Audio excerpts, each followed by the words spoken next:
Buenas noches, una nueva emisión de Grano del Sistema. El programa lo sacamos un día antes porque a no alargarlo el día 31 justo, ¿no? Bueno,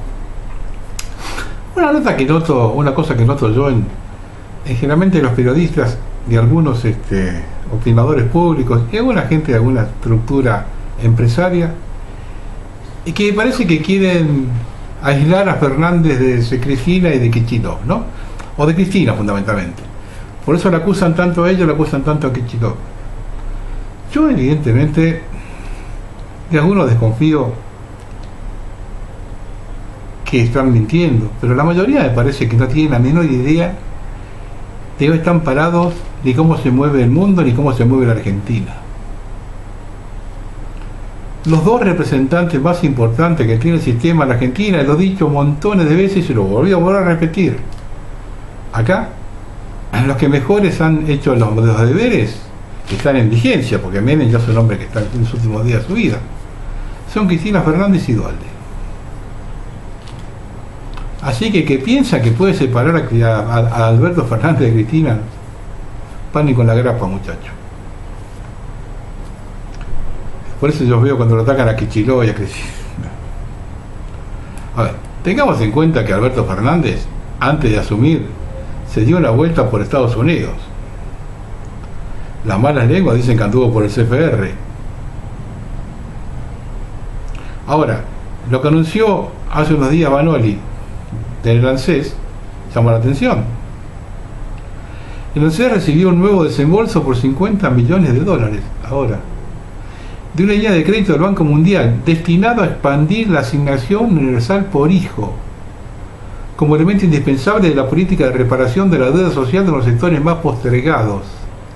Pero escuchen, este tramo de beneficios se efectivizó en el marco del acuerdo vigente con el Banco Mundial ejecutado por el ANSES en conjunto con el Ministerio de Desarrollo Social de la Nación y forma parte de un préstamo de 1.050 millones de dólares que la entidad acordó con la Argentina, que se extiende hasta junio de 2022.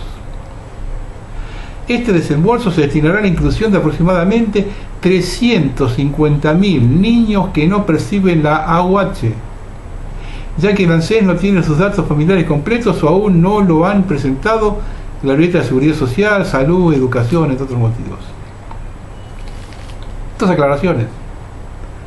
Seguimos tomando deuda y nos siguen prestando sin problema, excepto para alguna actividad productiva. Ahí no hay un mango. Acá se consolida la pobreza, señores. Ese es el plan. Consolidar una pobreza estructural del 40%. De generar trabajo genuino, olvídense.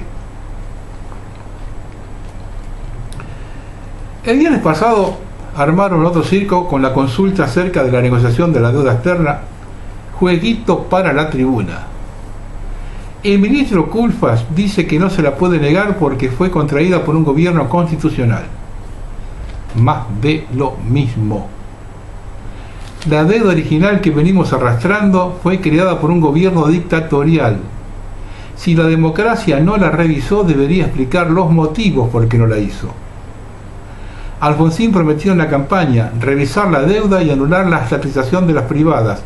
No hizo ni una cosa ni la otra. Encima echó al juez que tomó la denuncia de Olmos de 1981.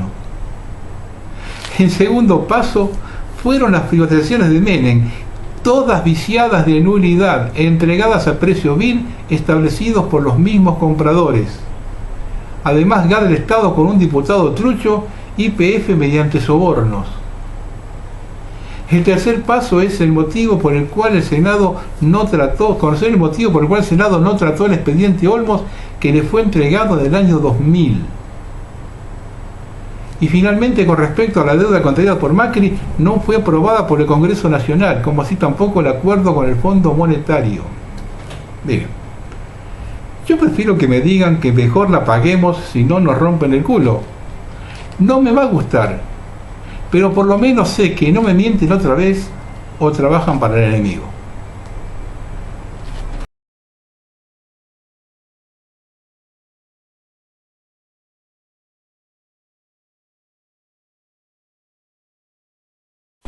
Por otro lado, sean un poquito más disimulados.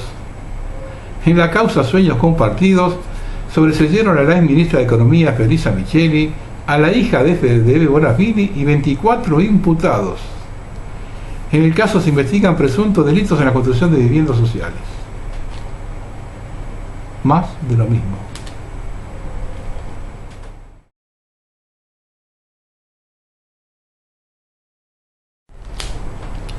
Comienza a soplar aire fresco. En el programa anterior no quise hablar de la reforma de la ley 7722 de la minería de Mendoza, ya que quería esperar. A mis amigos de café le dije textualmente: ojo, Mendoza no es igual que San Juan o Catamarca. He ido varias veces a la provincia, tengo amigos mendocinos, uno muy especial de Tunuyán, del Valle de Uco. Conozco al dedillo cómo piensan. ¿Quieren verlo?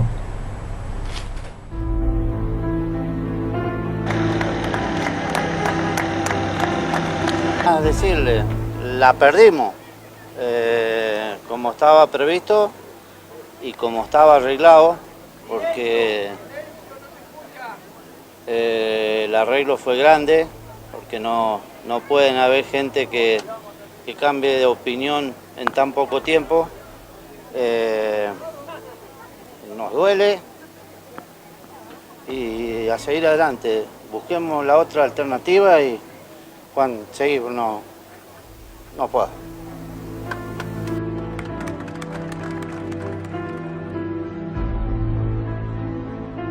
Y entiendo todas las posturas, te entiendo perfectamente, porque me duele. El aparillo también a esta. Pero no le encuentro alternativa, no le encuentro motivo de seguir quedándonos, no sé para qué.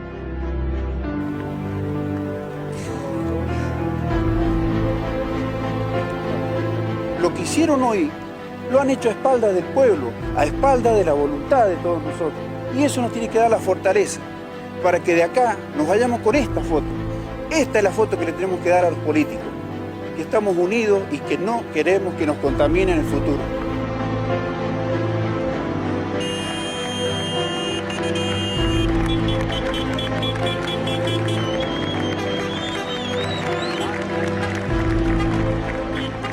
Yo peleo por esto. Si ellos no tienen hijos, que se vayan a cagar.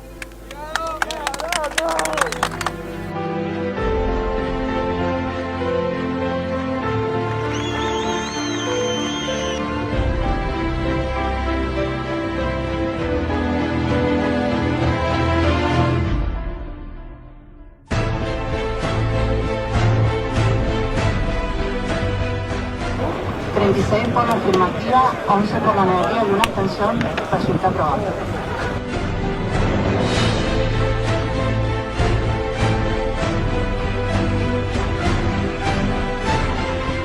Justamente defendemos la vida en todos sus aspectos. El don del agua lo tenemos que defender. De hecho, Jesús eligió el agua para hacernos hijos de Dios. Así que es tan importante que vemos hasta inclusive la mano del demonio detrás de esto, que odia y no quiere que haya nuevos hijos de Dios.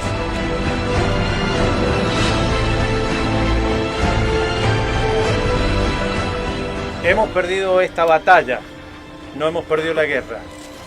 Alguien dijo por ahí alguna vez: me duele perder la batalla, pero mucho más me duele no lucharla. Nosotros la hemos peleado, la hemos luchado. Cuesta perderla porque le hemos puesto mucho. Vaya la angustia, la amargura que tenemos, la vamos a pelear.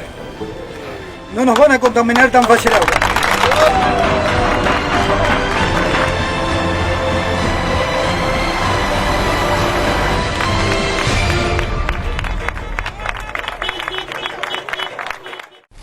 La traición salió a la luz.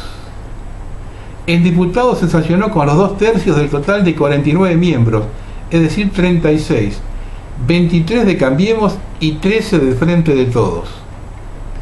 En el Senado los 2/3, es decir, 27 sobre 36, lo aportaron 17 de Cambiemos y 11 del Frente de Todos. A ver si lo entienden de una vez por todas. Discrepan en las cosas domésticas. En los grandes temas, pacto liberal marxista a full.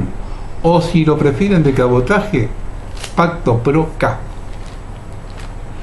¿Piensan que exagero? Ernesto Sanz, fundador de Cambiemos, ya figura como socio en una firma minera constituida solo 2 semanas antes de la aprobación de la polémica reforma. Y además, hace unos días participó del acto de inauguración del Instituto Argentino de Derecho para la Minería, una agrupación de abogados defensores de los derechos de las megas mineras. La empresa de la que el dirigente radical forma parte inicia su actividad con un capital social de 100 millones y tiene como principal rubro de actividad la minería y los hidrocarburos. Por otro lado, el diputado nacional Omar Félix constituyó en octubre junto a su hermano Emir, actual intendente de San Rafael, la firma Sierras del Nevado, empresa dedicada a la explotación de cuarzo. Hasta el momento los hermanos peronistas son los únicos socios de la empresa y ya apoyaron la reforma de la 7722. ¿Se dan cuenta cómo viene el juego? ¿Quieren más? Suárez, aliado de Cambiemos y por ende de Mauricio Macri, ganó las últimas elecciones provinciales con el 51% de los votos.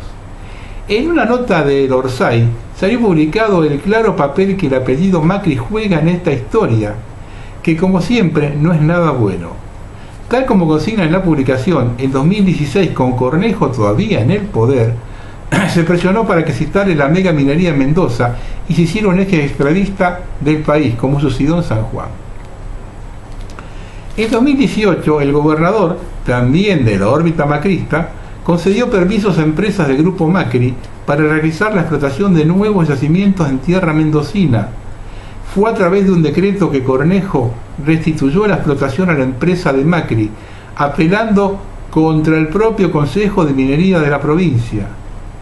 La empresa en cuestión es Geometales, cuyo titular era Franco Macri desde el año 97 y se dedican a la negociación de propiedades mineras con otras firmas.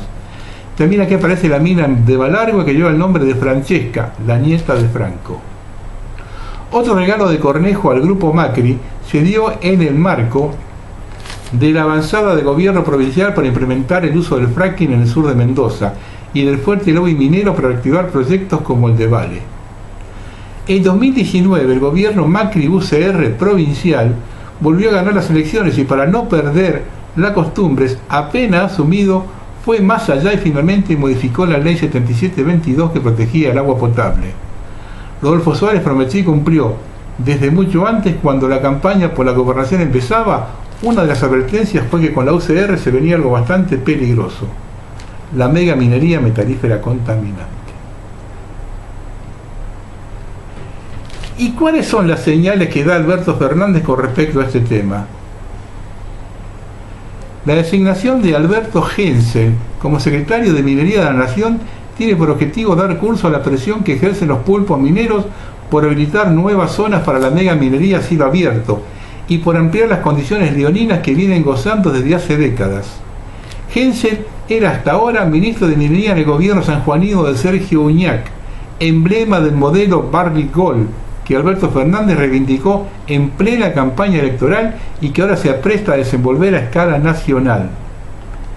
Hensel, además de respaldar esta ofensiva de los pulpos mineros, se ha solidarizado con las exigencias leoninas de estas multinacionales.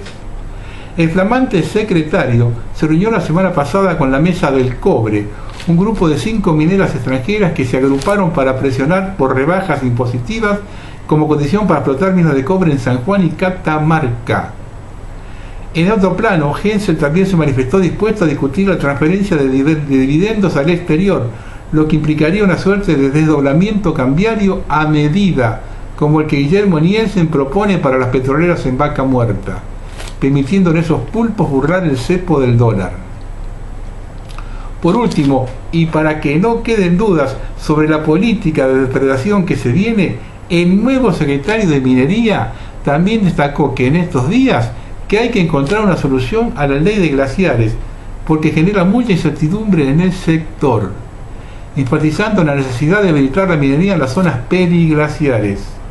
Al igual que Alberto Barrick de Cristina Kirchner en su momento, el nuevo gobierno vuelve a la carga para allanar el camino al saqueo de las mineras.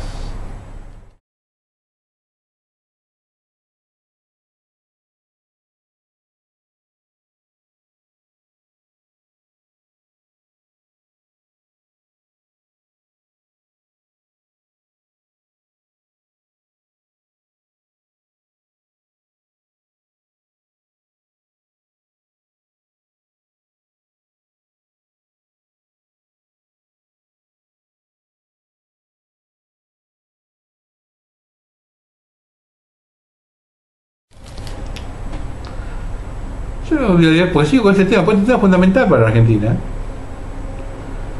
Esto lo escribió Lilo Pizzolón. Vienen por el oro, vienen por todo, decía el gallego Javier Rodríguez Pardo. Vienen por el petróleo, vienen por el plomo, la plata, vienen por el uranio y sobre todo vienen por el agua. Y aunque no se mute de noche mucho, no hay un día en que no dejen de trabajar en su apropiación y vienen por nuestra dignidad. Nuevamente sus discursos de salvación y de progreso. Ahora viene con un mensaje renovado, con discursos funcionales a la modernización, al enriquecimiento personal como signo de predestinación y salvación, al individualismo. El gobierno saliente dejó más pertrechadas y afiladas que nunca las fuerzas de represión listas para proteger las inversiones, o más bien el saqueo. Nuevamente vienen a proponernos cambiar oro por espejitos de colores, el agua pura, nuestro verdadero oro, cada vez más escasa. ¿Por qué debieran destruirse las infinitas mesetas ahora llenas de alimento, perfume y medicinas? ¿No será que debiéramos estar menos amontonados y atontados en las ciudades? En tiempos turbulentos como estos, lo mítico y épico nos conectan con la memoria colectiva de la humanidad y ayudan. La mega minería es como un caballo de Troya, aquí, ahora, frente a las puertas del Chubut. El caballo mega minero está esperando que les abran las puertas desde adentro, rumbo a un mega desastre. La mega minería es una espada de Damocles pendiente sobre nuestras cabezas. En el momento menos pensado ocurre un mega desastre de alcance regional o continental. Sobran ejemplos de rupturas de diques de cola, con millares de toneladas de desechos tóxicos y con miles de kilómetros de ríos muertos, gente muerta, lagos y mares costeros envenenados en todos los continentes, año tras año. ¿Será que Chubut, de haber brillado en el mundo por su naturaleza virgen, su parque nacional ubicado entre los primeros 7 más bellos del mundo, pasará a ser un espejo roto de cráteres, cual ojos vacíos mirando al cielo? La mega minería es un anzuelo envenenado. Parece muy apetitoso y atractivo, pero una vez que lo has mordido no hay vuelta atrás. Si no, pregúntenle, o mejor aún, vayan y vean a los vecinos de Andalgalá, de Bisbis, de Hachal, de Abrapampa, de San Antonio Estes. Verá un listado tristemente largo de engaños, pobreza o miseria y enfermedad. Apaguemos la tele, vayamos a ver a los pueblos mineros con nuestros propios ojos. La mega minería es un golem fuera de control. Un golem es un Robocop gigante autómata que muy peligrosamente el primitivo pueblo de Israel construía y programaba para que lo defendiera de sus enemigos. Pero un golem que se vuelve en contra de lo que hicieron. Así nos contaban el 4 de enero del 2003 los 2 concejales de Andalgalá que se llegaron hasta aquí para decirnos: no cometan el mismo error. Nosotros tiramos fuegos de artificio cuando inauguraron la mina, pensamos que venía el progreso y la abundancia, y ahora no sabemos cómo sacárnoslas de encima. ¿Cuántos males no ha desencadenado la fiebre del oro y los metales? En Copra del Palador Perseguido, Atahualpa Yupanqui nos dice: detrás del ruido del oro van los maulas como hacienda. No hay flojo que no se venda por una sucia moneda, mas siempre en mi tierra queda gauchaje que la defienda. Son los que estaban el otro día frente al Centro Cívico Mendoza. La mega minería no fue ni es la salvación de los pueblos. Cambiaron los años de fuentes de trabajo, para algunos pocos, por agua y envenenada para siempre, no es ninguna solución.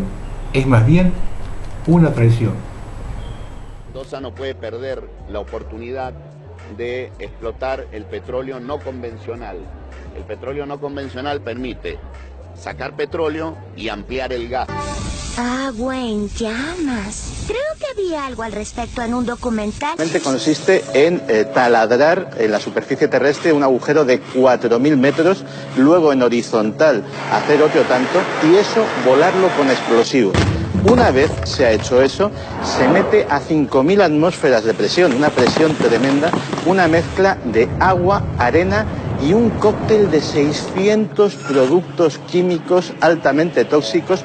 Eso hace aflorar el gas natural que está en pequeñas burbujas metido en el esquisto, en el mineral de pizarra y que no podría ser extraído de otra forma. El metano, ese gas natural, se ha filtrado a través de las grietas, de las fallas artificiales, hasta los acuíferos de los que se alimentan los pozos, los embalses, los lagos, los ríos. Pero...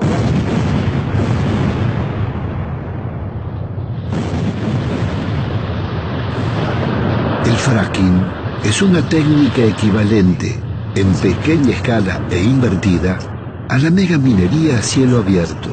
Las explosiones se realizan en el subsuelo y tarde o temprano las napas de agua terminan contaminadas.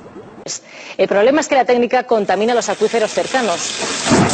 Nosotros nunca imaginamos que el miedo que transmite un grupo minúsculo de gente, más fuerte que la comunicación institucional antedatada en técnica, que es como debemos trabajar los argentinos, los mendocinos. En Eugenio Bustos, departamento de San Carlos, decenas de vecinos se manifestaron en contra del fracking.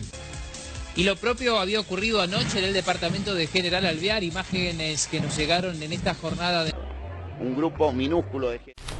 Quiero aclarar algunas cosas. Grabé muchos programas acerca de la minería. Lo he abordado desde todos los ángulos. Me considero con cierta autoridad para hablar del tema. Voy a ser sintético. No hay ninguna potencia en el siglo XXI con economía primarizada. Los pocos países que sacan rédito de la minería lo hacen en función de agregar valor y tecnología a la extracción. El resto, Argentina incluida, solo será víctima de la destrucción, de la contaminación. Y para aquellos que ven el problema a Mendoza como lejano, les dejo un plano de la cuenca del río Desaguadero.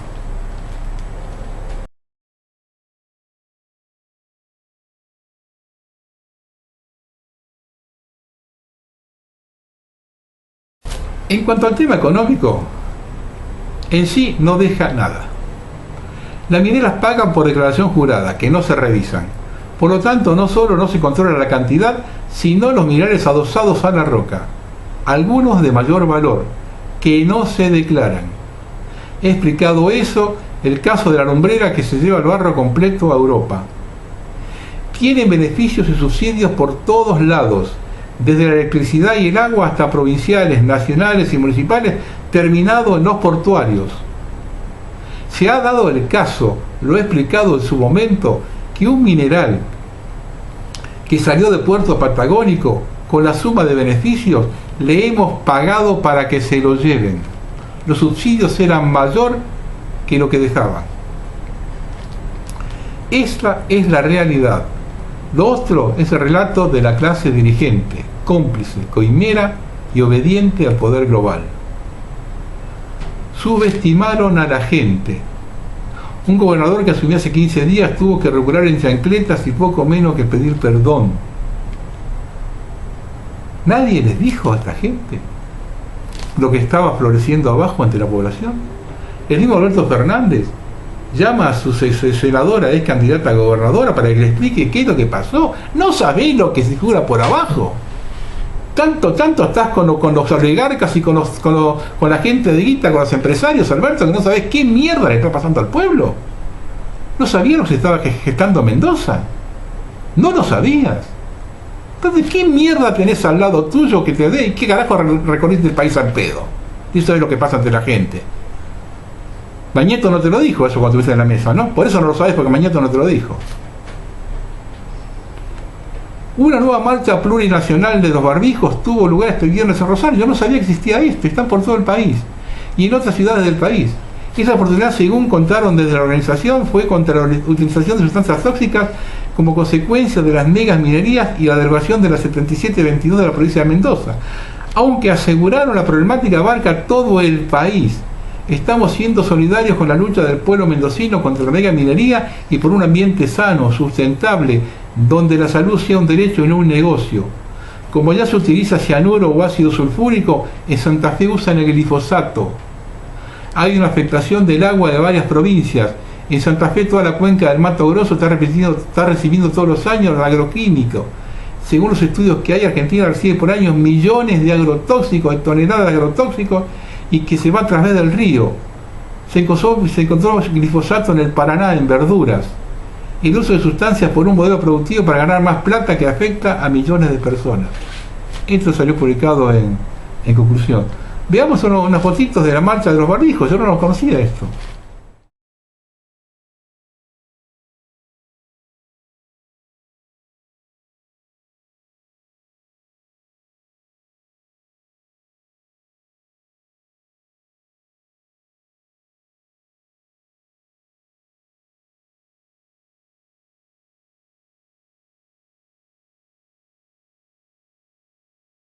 Ahora quiero que escuchen con atención esto.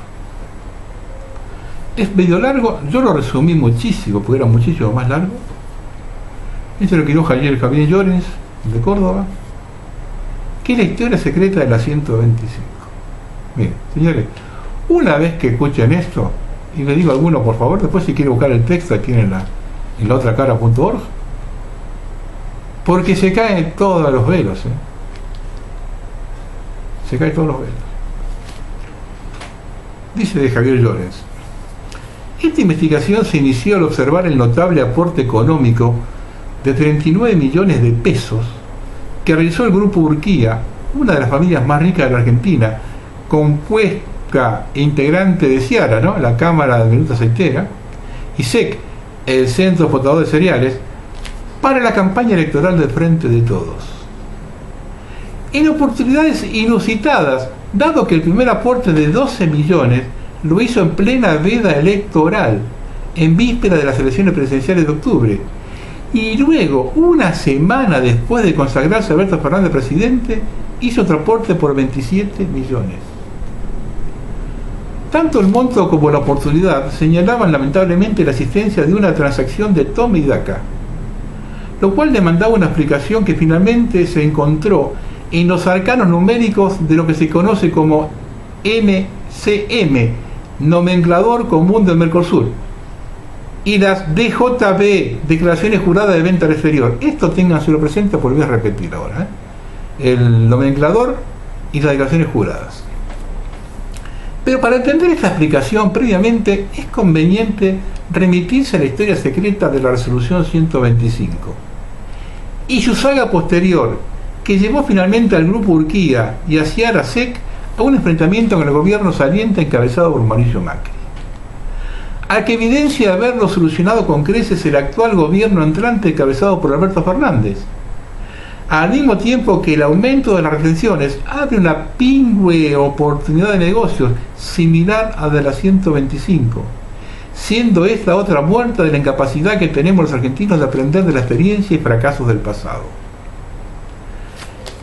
La historia secreta de la legendaria resolución 125, que originó la insurrección fiscal del campo y estuvo a punto de convertirse en una insurrección civil, consiste en que fueron los integrantes del Ciara y SEC los que se llevaron puestas el aumento de las retenciones dispuesto por ella bajo el título de retenciones móviles, por un monto de 1.800 millones de dólares. Esto lo acreditamos el autor de esta nota y el diputado Mario Cafiero cuando se debatía en el Congreso su aprobación, mediante sendos informes basados en los despachos de exportación de aduana, mostrando cómo los exportadores de granos y sus derivados, nucleados principalmente en Ciara SEC, le liquidaban al fisco retenciones de hasta 25 puntos menos respecto de las retenciones móviles que le descontaban a los productores de grano, que llegaban al 47,5%.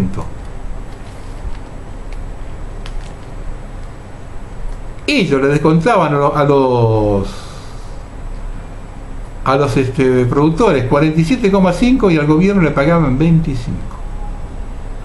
Como consecuencia de que, precavidamente, con las presentaciones previas de la creación de jugadas en el exterior, esto es el tal JP, y le hicieron de vuelta ahora, ¿ves? Presentaron previamente a la instalación de la fórmula de la 125 declaraciones juradas de venta al exterior y habían congelado las alícuotas de las retenciones a la fecha de estas. De esa forma no le alcanzaba el pago de retenciones móviles y hacían una tremenda diferencia. Sí, unos días, lo volvieron a hacer ahora, unos días antes de las retenciones declaran los granos. Entonces esos granos están declarados de antes, entonces no tienen retención.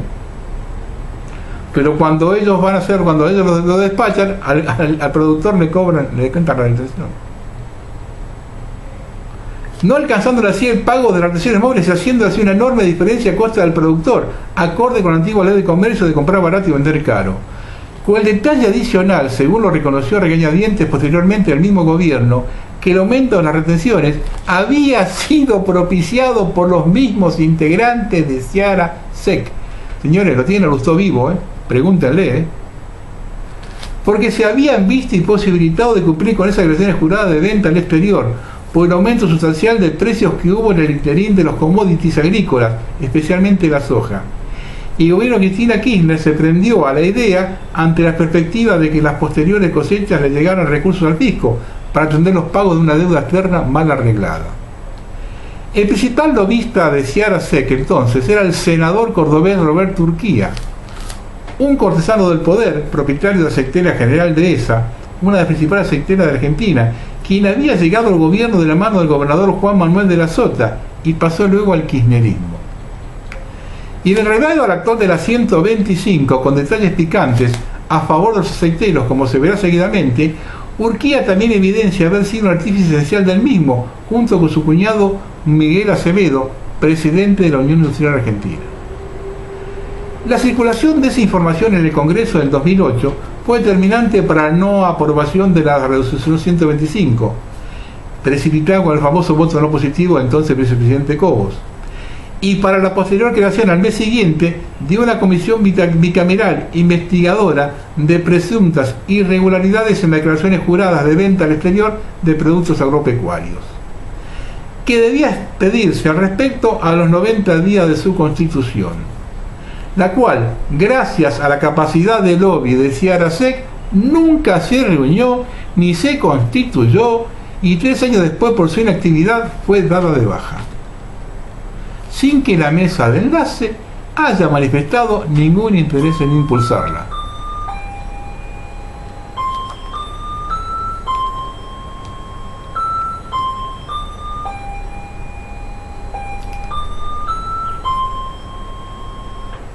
Por su parte, la AFIP, en base a informes de la ONCA, inició múltiples demandas contra las empresas del complejo aceitero y exportadoras de productos agrícolas nucleares en Ciara SEC, que se habían llevado puestas las retenciones móviles de la resolución 125. Entre ellas figuraban AGD, Bunge, socia de AGD, Cargill, Molino Río Plata, LDC, Nidera, Vicentín, ACA, Oleaginosa Moreno, Compañía Argentina Granos, Noble Argentina, etc., las que por su parte respondieron con contrademandas judiciales de las que nadie sabe a ciencia cierta su resultado definitivo. Argentina nada aprendió así de esos tremendos sucesos que tuvieron rasgo conmocionante entre marzo y julio de 2008, con un país semi-paralizado por los bloqueos de ruta por parte de quienes la entonces presidenta Fernández denostó como piqueteros de 4x4, conflicto con el cual el kirchnerismo se enemistó con la clase media que recientemente la había votado, lo cual lo obligó a cambiar su base electoral, implementando para ello la opción por los pobres, apelando al direccionamiento de recursos asistenciales y monetarios hacia ellos, tales como la UAH, lo cual paradójicamente visibilizó una base electoral que permitió 10 años después a la presidenta Fernández retomar al poder tras un rotundo fracaso del gobierno de Macri. Los impulsores de la 125, Ciara, SEC y el gobierno de Fernández de Kirchner que la implementó, evidentemente desconocían las tremendas derivaciones que ha tenido en la historia la pretensión de fijar altas retenciones a la exportación de productos agrícolas. Eso originó en Inglaterra la revolución campesina puritana de Oliver Cromwell ante la pretensión del rey Carlos I de aumentar los impuestos a las exportaciones de lana, lo cual no solo derivó en la abolición momentánea de la monarquía, sino que también le costó la cabeza a Carlos I. Posteriormente, tras la reposición de la monarquía y la consecuente y cruel persecución de los puritanos, estos migraron hacia América, dando origen a Estados Unidos. Se habla mucho de la dicotomía entre el agro y la industria, pero poco mencionan la tensión existente en la agroindustria.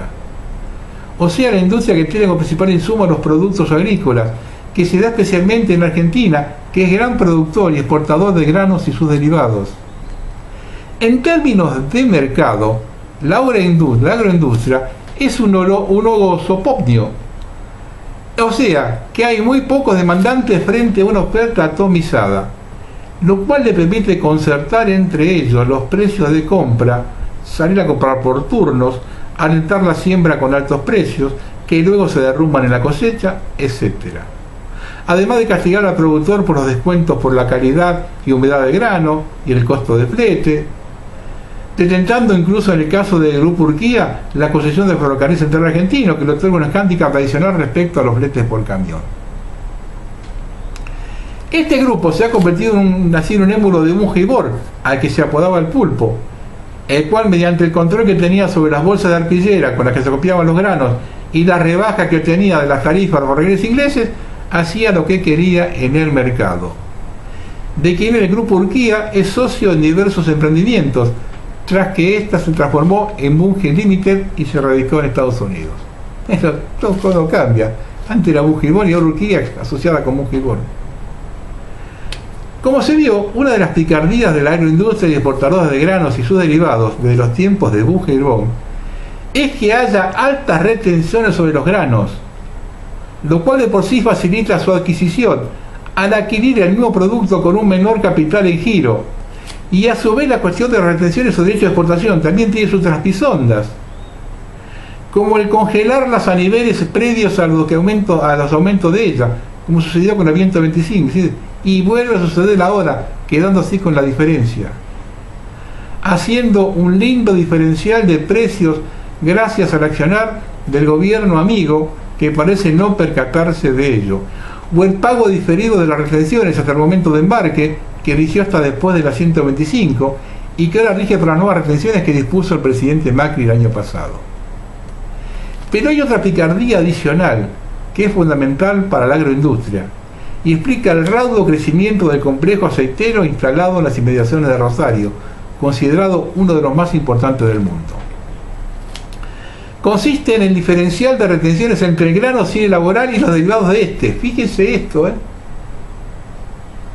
Consiste entre el diferencial de retenciones entre el grano sin elaborar y los derivados de esto, que le aportará a la industria un margen sustancial de ganancias a lo largo de los años, quitándose al productor del mismo. Y supletoriamente, cuando ese margen decae, están también los reintegros a las exportaciones por parte del Estado, cuestiones ambas que para la agroindustria son estratégicas. El sórdido campo de batalla, y este es el punto clave que no se conoce, en las sombras de estas dos cuestiones se libra en el hermético, esto es increíble, NCM, nomenclador común del Mercosur, que es incluso la forma en que se titulan los decretos y resoluciones referidas a las retenciones y los reintegros. El mismo se compone de 97 capítulos, que pueden tener potencialmente cada uno de ellos 6 dígitos, o sea, 97 millones de posiciones, siendo actualmente unas 15.000, el cual se usa como una guía telefónica, tiene un número que define cada mercadería que se entraza internacionalmente, 15.000. Los decretos y resoluciones del Ministro de Economía que digitan los beneficios y castigos que reciben estas mercaderías, enunciando para ello, en la gran mayoría de los casos, justificaciones genéricas, solo consignan sus números, porque son un jeroglífico cuya lectura requiere tener en mano la piedra roseta del NCM. Le ponen un número ahí, pasa una cosa de loco, pero como se trata de miles de números, al final son los directamente interesados en ellos por la actividad económica que despliegan los únicos que interpretan velozmente qué quiere en realidad decir esa absolutamente intransparente normativa, donde el pase mágico de un número a tal o cual posición arancelaria o nivel de reintegros a la exportación puede determinar transferencia de riquezas de miles y miles de millones de dólares. Vamos a ver, en vez de calificar un producto con un número, califican con otro. ¿Quién los conoce? 15.000. Por lo que es imposible de dimensionar las picardías que se han hecho y se harán con esa encriptada normativa en la penumbra de los despachos de una administración pública tradicionalmente corrompida, muy lejos de la luz del día y de la que se podría aportar un debate público en el Parlamento. En síntesis, simplificadamente, el encriptado del NCM es como una maciza guía telefónica, respecto a la cual la autoridad decide qué números están exentos de pagar, qué otros números pagarán la tarifa normal, qué otro conjunto de números se hará con recargos, mientras que otros les será un dinero en premio, sin saberse en forma pública y transparente a quienes corresponden esos números que determinan esas obligaciones o beneficios. Como consecuencia de la diferencia de retenciones que tienen a su favor los derivados del girasol respecto de las retenciones sobre el grano y la existencia adicional de reintegros impositivos a favor de la industria determinadas a través del encriptado NCM, sucediendo algo muy parecido en el complejo de la soja. Esto no es únicamente para el girasol, El diferencial existente proveniente de retenciones y o reintegros a favor del aceite de girasol refinado y envasado, que es un producto del Grupo Urquía, fue acompañado de los otros subproductos de girasol, como aceite crudo, aceite refinado, granel, tortas, harinas, pellets provenientes del crushing del grano. Este diferencial, la diferencia, ¿no? Usted compra la soja con una retención y cuando la vende el producto terminado tiene menos retenciones y encima tiene subsidios. Este diferencial, que arrancó a fines de los 80 con el 15%, tuvo sus altibajos en sucesivos gobiernos para estabilizarse luego de la implementación de la 125 en un 12%.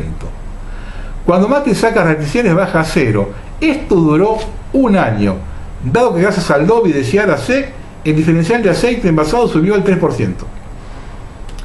Por efectos reintegros que dispuso el gobierno de Macri a fines de 2017. Este diferencial duró hasta agosto de 2018, hasta que por efecto de la crisis financiera y exigencia del Fondo Monetario, el reintegro del aceite bajó a 0,75.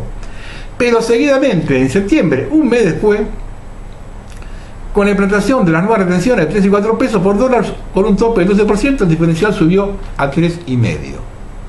Estamos hablando de estos porcentajes en cifras inmensas de dinero.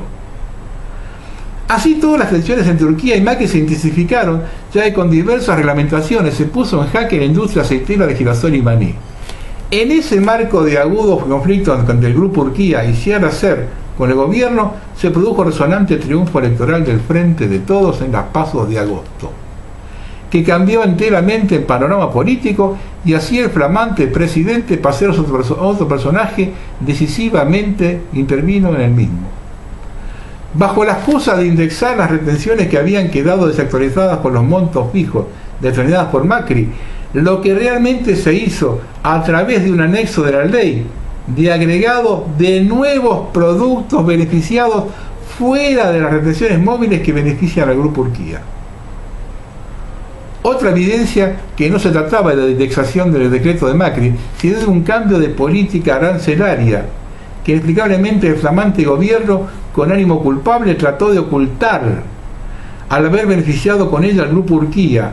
Lo da la creación por parte del presidente Fernández de la categoría con retenciones del 9%, lo que contiene un listado de 595 productos, de los cuales 70 de ellos no estaban en el listado de las retenciones anteriores. Tras el triunfo en las PASO, el presidente Fernández, en una de sus visitas a Córdoba, llegó hasta la localidad de General Dehesa, donde impera el clan Urquía, y se entrevistó allí con el ex senador Rodolfo Urquía y cabeza del grupo, tal como se puede apreciar en la siguiente foto.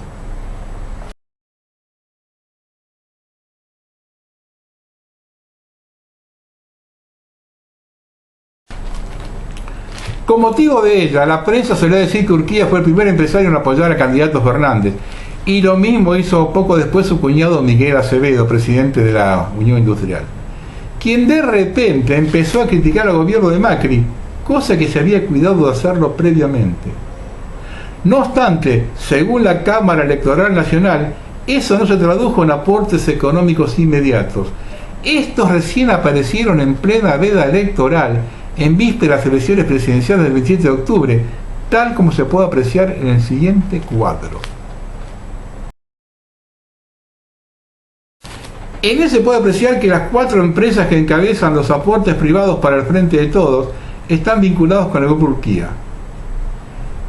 Podemos observar que, sincronizadamente, el 25 de octubre, Grancor y Hacha hicieron la primera aporte para la campaña electoral de 3 y 9 millones de pesos respectivamente.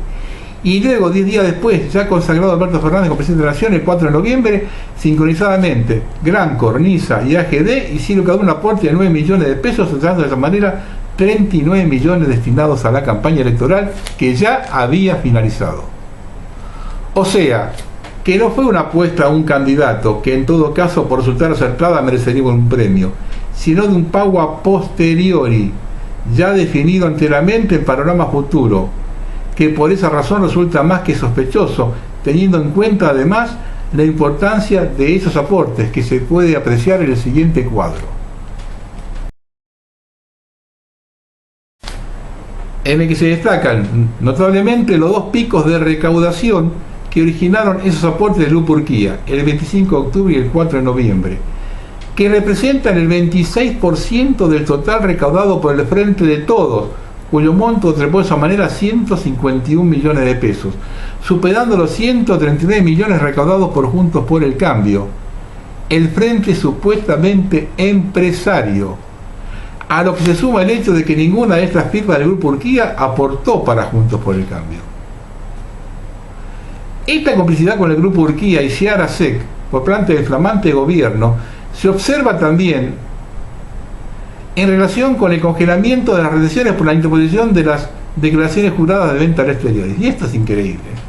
Esto pasó ahora. Lo que produce que, al igual que la 125, que el aumento de las retenciones no vaya a parar al fisco, sino a manos de quienes las interpusieron. Como sucedió el año pasado cuando el gobierno del presidente Macri, por exigencia monetaria, volvió a implementar las retenciones generalmente que antes solo existían para la soja y el cuero. Escuchen esto. En los 2 días previos a la imposición de las nuevas retenciones, se interpusieron declaraciones juradas por 8.520.000 toneladas de granos o sus derivados, luciendo en el primer lugar del ranking en cuanto a retenciones eludidas de esa manera el Grupo Urquía con AGD con un monto de 1.827 millones de pesos. La cuestión ahora es muchísimo más grave, porque tras las PASO, que abrió paso a la llegada del Frente de Todos, escuchen esto, esto es terrible, ante la presunción de que aumentarían las retenciones, las declaraciones juradas presentadas y aprobadas con fecha de embarque posterior al 10 de diciembre trepan hasta el 18 de diciembre pasado a 49 millones de toneladas, o sea, la mitad de la cosecha exportable. A ver si entienden esto. La mitad de la cosecha exportable ya tiene presentadas declaraciones juradas sin retenciones, o retenciones las que tenían antes. Cuando se coseche, al chacarero le cobran las retenciones actuales, la diferencia se la quedan ellos. De estas 49 millones de toneladas, distinguidos entre ellas las declaraciones juradas del Grupo Urquía, que con AGD y su asociada Bunge trepan entre ambas a 9 millones de toneladas, conforme se puede apreciar el siguiente cuadro confeccionado por la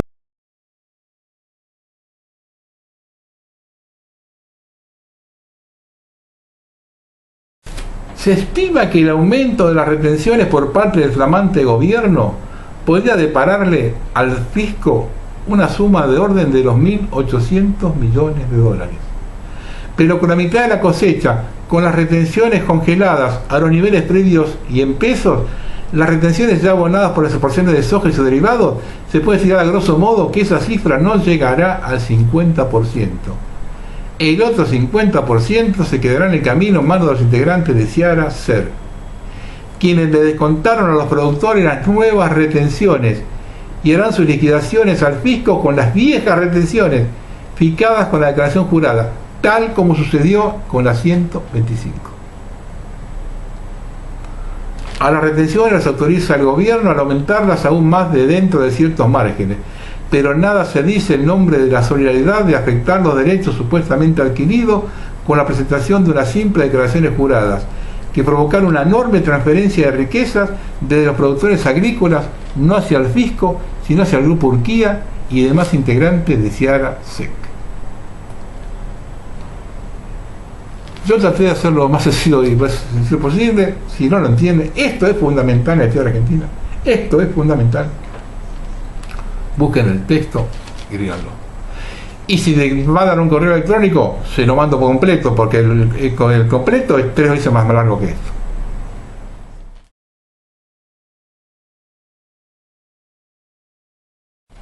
Yo no sé si esto lo saben los productores, pues empezaron a hacer los tractorazos.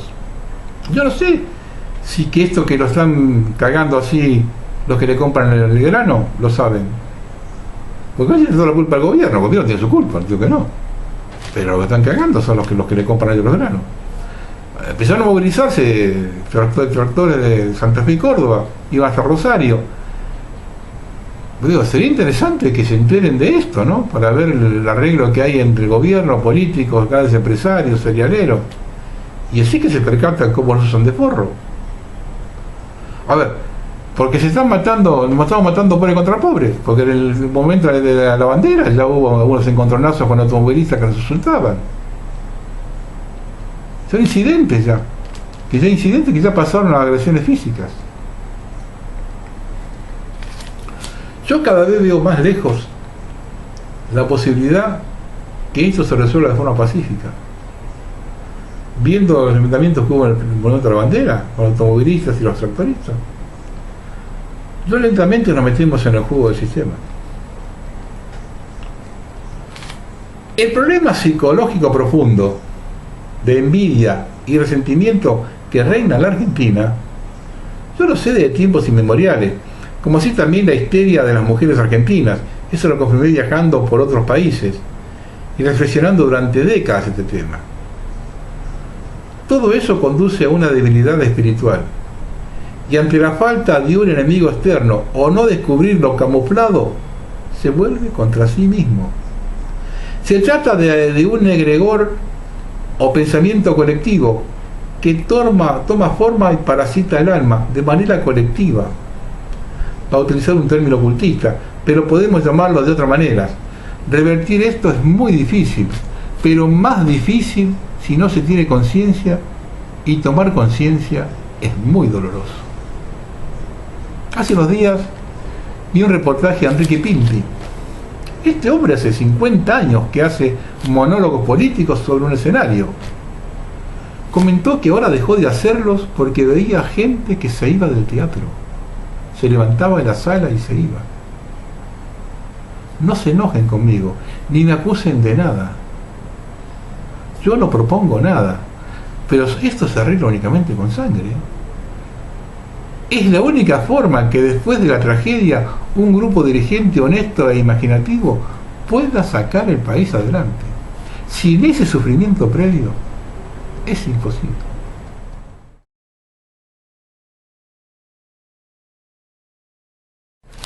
Hay un artículo que escribió Juan Carlos Quiroga. Él lo llamó una obra de ingeniería increíble. Es interesante lo que es, escúchenlo. Quizá lo más increíble de reconocer es la propia realidad que excede nuestro conocimiento, esa que pasa desapercibida por la vorágine que consume nuestra atención diaria.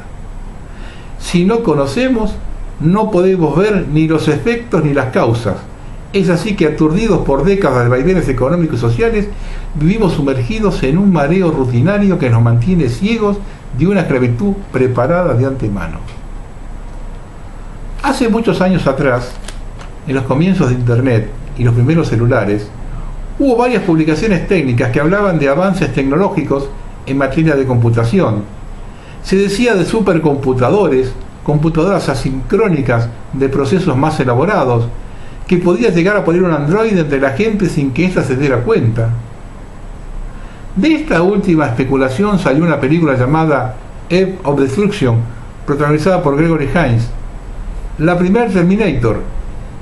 Más allá de esto, en esos años se me ocurrió especular que quizá estos supercomputadores podían usarse para predecir o especular con eventos futuros, como una ayuda a crear sucesos que beneficien a un determinado fin, alimentar los datos con una inteligencia artificial para que prediga resultados de acuerdo a ciertos parámetros, obteniendo de esa forma como una ventana al futuro, una ventana a la obtención de resultados.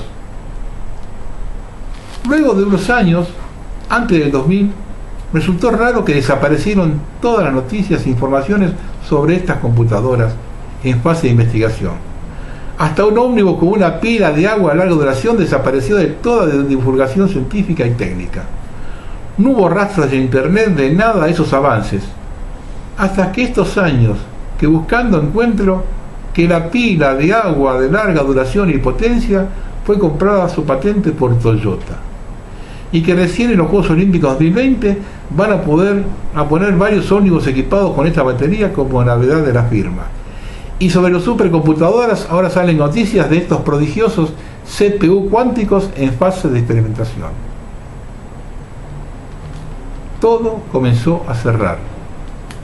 El ocultamiento de la información, la divulgación de noticias absurdas, las lagunas de información perdida en los medios, con la última película de los dos papas.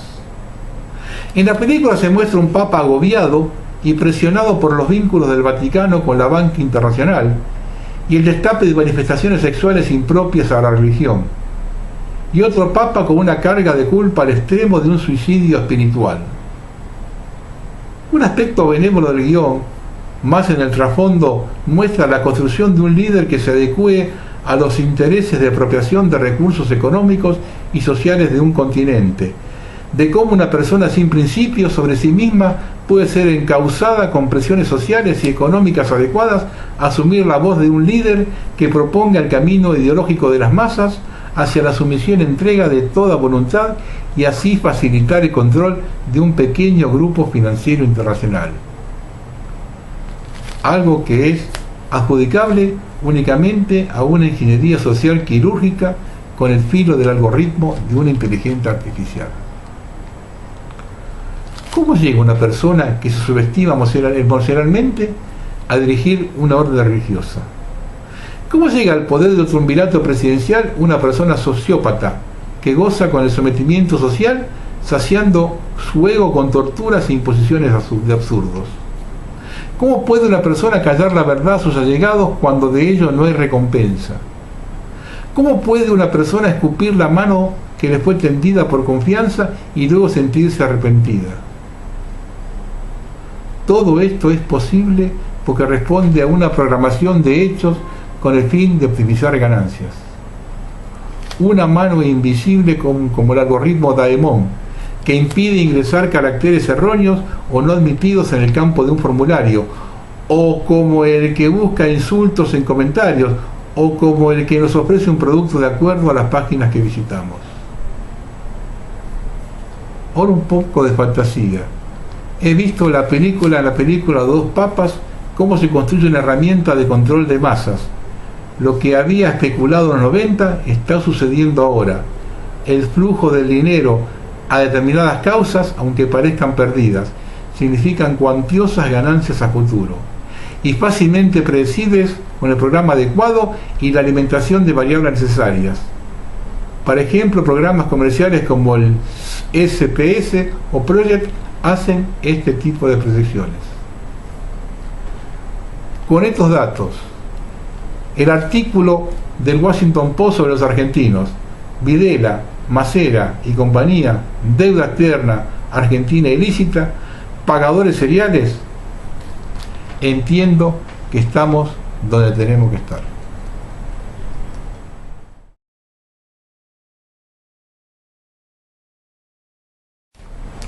Esto de Jorge Guerra, como para que veamos quiénes están siempre atrás. Yo estoy cansado de decirlo y tengo discusiones con eso. Siempre están los mismos atrás.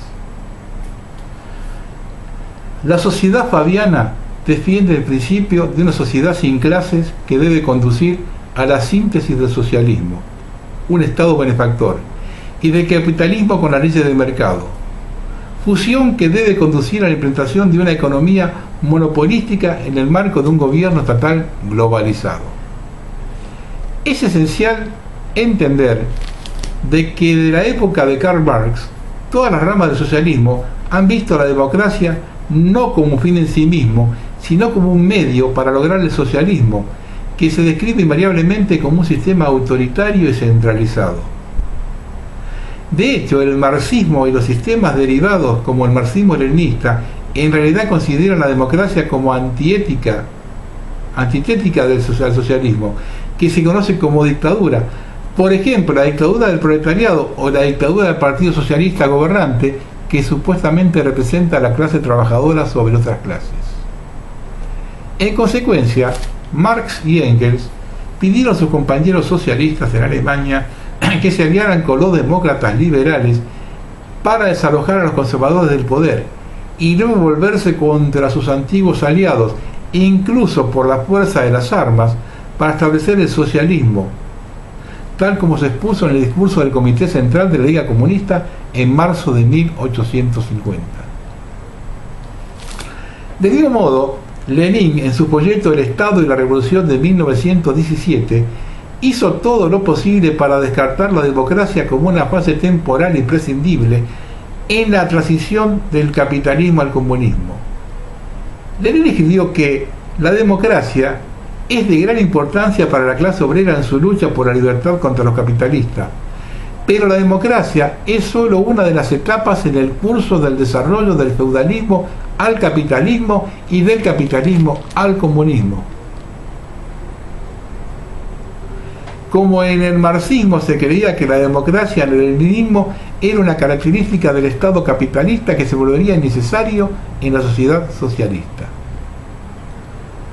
Al ser menos francos que los socialistas continentales, los fabianos eran naturalmente cuidadosos en su idioma. Sin embargo, de las declaraciones de fabianos, tanto escritas como habladas, queda absolutamente claro que siguieron la línea socialista general según la cual la democracia es solo un medio para lograr el socialismo. El primer manifiesto electoral de los fabianos para el Partido Laborista, escrito por Bernard Shaw, preveía un gobierno dirigido por un cuerpo de expertos en lugar de políticos. Esto fue repetido por quien fuera su secretario durante 25 años, Edward Pease, quien habló de gobernantes calificados como una condición previa para un Estado socialista. Que estos expertos y gobernantes calificados no podrían haber sido más que fabianos es evidente a partir de numerosas declaraciones de los líderes de esta corriente ideológica. Por ejemplo, Bernard Shaw expresó su deseo que los fabianos fueran los jesuitas del socialismo, mientras que el famoso escritor H.G. Wells propuso convertir a toda la sociedad en un orden gobernante similar al samurái. Si bien inicialmente los fabianos mantuvieron su punto de vista sobre la democracia para sí mismos, el surgimiento de líderes dictatoriales en la Rusia soviética y en otros lugares eventualmente les impulsó a salir a la luz y mostrar sus verdaderos colores. Ya en 1927, el líder fabiano Bernard Shaw declaró abiertamente que los fabianos deben sacar del movimiento socialista de su viejo surco democrático, que ellos como socialistas no tenían nada que ver con la libertad y significativamente que la democracia ya era incompatible con el socialismo. A pesar de lo vergonzoso que esto podía haber sido para las membresías de los laboristas y las fabianistas, está claro que no se trataba de solo de divagaciones de Shaw, porque este, por otra parte, no tuvo reparos en expresar su admiración por los dictadores fascistas como Benito Mussolini en Italia, y en particular por los de Rusia comunista, de Lenin y Stalin. De hecho, la confesión de Shaw de que la democracia era incompatible con el socialismo era idéntica a los puntos de vista de Lenin. De particular importancia en este sentido son las numerosas declaraciones públicas de Shaw que muestran que él veía el marxismo-leninismo y luego el stalinismo como manifestaciones modelos del socialismo fabiano. Y para dar algunos ejemplos, según Shaw, Lenin estudió las obras de Signa y Webb y se convirtió en un gradualista, después de lo cual transformó el socialismo ruso en fabianismo, y que la Unión Soviética era realmente una unión de repúblicas fabianas. Que Lenin era el mejor estadista de Europa y Stalin es un buen fabiano. Lenin defendió el capitalismo de Estado como un paso al comunismo. En un giro interesante de la historia, emerge que las conexiones de la sociedad fabiana con Lenin y su camarilla se remontan a mucho antes de la revolución. Joseph Pels, miembro de la sociedad fabiana, había otorgado un préstamo de 1.700 libras, además de dinero de bolsillo, en la suma de un soberano de oro por delegado a Lenin, a Trotsky y a su Partido Laborista, luego Partido Comunista, durante su conferencia en Londres en 1907. En general, el respaldo de la dictadura por parte de los líderes fabianos, tanto en teoría como en práctica, se vuelve indiscutible, y es de esa manera como vamos entendiendo que esta inicial tarea de unir las corrientes capitalistas y comunistas se venía fraguando desde esa época. El fabianismo nació en Inglaterra, señores. Se dan cuenta de que cuando uno empieza a orquestear, la parte ideológica es tan siempre. La planificación es siempre lo mismo. Y nosotros, desgraciadamente, estamos bajo esa órbita y no lo podemos sacar de encima.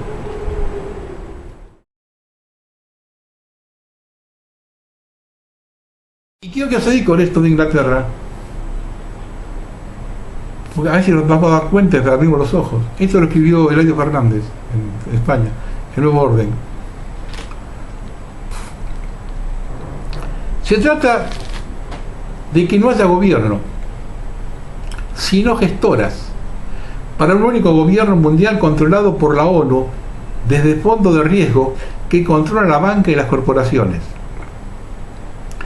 Han permitido a Inglaterra su Brexit por ser la sede del derecho marítimo internacional de ultramar. El resto tendrá unas salidas de la Unión Europea más traumáticas y no se le perdonarán las deudas como a Inglaterra. Ya todos son ayudas en lugar de trabajos bien pagados y en condiciones laborales que han retrocedido en el tiempo, porque la razón es hundir la economía productiva y que solo haya grandes corporaciones para evitar la independencia productiva, que es la base de toda soberanía, que es el gran obstáculo para un único gobierno mundial. Si hay una mano de obra paralizada, pueden controlar la economía y los flujos de riqueza y pobreza. Ellos pueden emitir dinero y deuda eternamente. Basta con apuntes electrónicos de los bancos centrales que controlan. Es el motivo de la centralización de mercancías en Rotterdam y el túnel de Gotardo, y el corredor mediterráneo es el control del suministro y del hambre. Quiénes comerán y quiénes no, o dispondrán de una máquina o no, a un precio o a otro. La guerra arancelaria solo ha sido una puesta en escena para medir las consecuencias reales de la homogeneización que suponen Estados Unidos y Unión Europea respecto a un nuevo proceso, el de la heterogeneidad de la economía dentro de un gobierno único compartido por las corporaciones que controlan las potencias. Las gestoras les permiten que no haya gobiernos ni en España, ni en Austria, ni en Suecia, más que en fusiones, y que serán controlados por gestoras del nuevo orden mundial.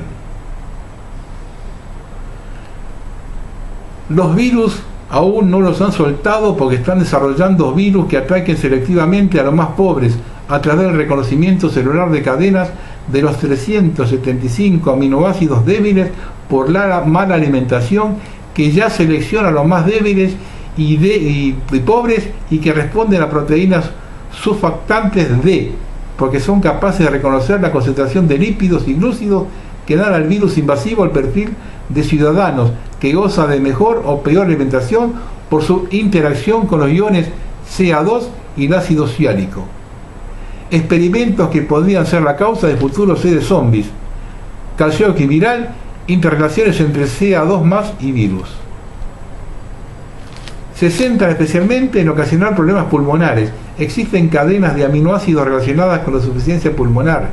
En cuanto los tengan diseñados al detalle, los soltarán en cualquier avión, tren, autobús, aeropuerto o barcos. Inglaterra será la excepción por el control de las leyes de derecho marítimo que les hace disponer la legislatura, en la que se basan los poderes financieros y legales de los piratas que expolian los recursos de la tierra y sus ciudadanos. Por eso le han permitido el Brexit y su dilatación tantos años sin decidirse y sin pagar sus deudas con la Unión Europea, con el Banco Central Europeo y con la OTAN. La cuestión es que la salida sienta el preámbulo para el fin de la Unión Europea y su sustitución por un europeísmo con tratados concretos fuera del marco europeo como lo conocemos, y el fin del Tratado de Schengen. Los demás países verán mermados sus derechos y ventajas respecto a Inglaterra y estarán en paquetes de la utilización de recursos por continentes, desde el agua y al aire, y que están en vías de privatizarse para la eugenesia. El derecho marítimo está por encima del derecho internacional de tierra y es la herramienta de control de poder sobre decisiones de ultramar fuera de las fronteras naturales geográficas y las 100 millas. Yo ese tema lo toqué hace mucho. Para entender mejor este tema, les recomiendo ver el programa Grano del Sistema 67/3, El mayor secreto mejor guardado, que grabé en mayo de 2015. Solo dura 36 minutos para los que se quejan de programas largos. Ahí van a encontrar exactamente qué es el derecho marítimo y por qué nos manejan. Ese programa es interesantísimo. El Gran Sistema 67/3.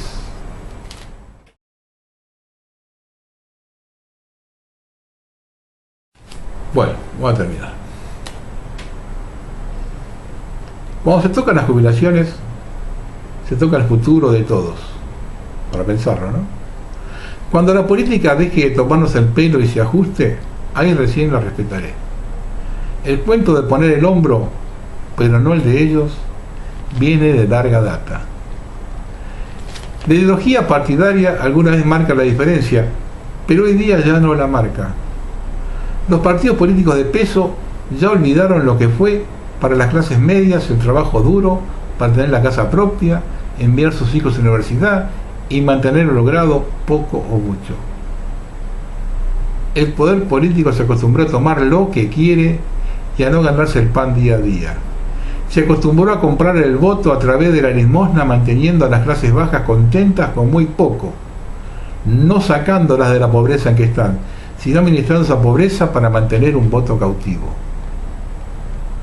Muy lamentable y muy baja jerarquía política. Será por ello que lo califica de tercermundista o disimuladamente país en vías de desarrollo.